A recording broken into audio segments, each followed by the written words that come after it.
जों कुसुगाव block UPPL आव गैयै मानसिफोरनो कम्बल रानदोङो 15टा प्राइमारि बे प्राइमारियाव एकदम जाय मानसिफ्रा बे गोजां बोथोराव मोजां रोखोम जि जोम बायना लानो हाया बैफोरबादि नोकरफोरखौ नोजोर होनानै जोंनि UPPL सरकारा बैफोरनो कम्बल जि होदों आरो बेखौनो जों दिनै रानदों कुसुगाव ब्लकआव। आं सानो जे कम्बलखौ जाय गैयै नखरा मोनो बेयो जोबोद सन्तुष्टजनक जागोन, खारन थांनाय 17 बोसोराव जायफोर सरकार खुंलांनाय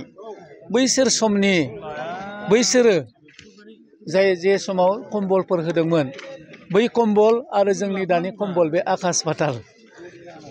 दा नोंखायनो जोङो मोजां कम्बल होदों आरो आङो जोंनि BTR नि गाहाय मावफुं सोद्रोमा मानगोनां प्रमद बर' बिथांखौ साबायखर जासिदों।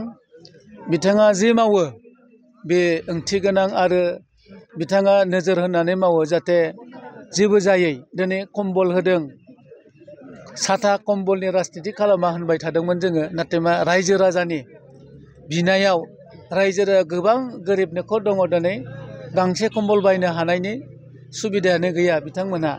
बै बिथांमोनखौ नोजोर होनानै जोङो दिनै मोजां कम्बल गांफा गांफा होनायनि हाबाफारि लादों आरो प्राइमारियाव जोङो बेखौ हरजोब्बाय। साननै सानथामनि उनाव बिथांमोना रानजोबगोन।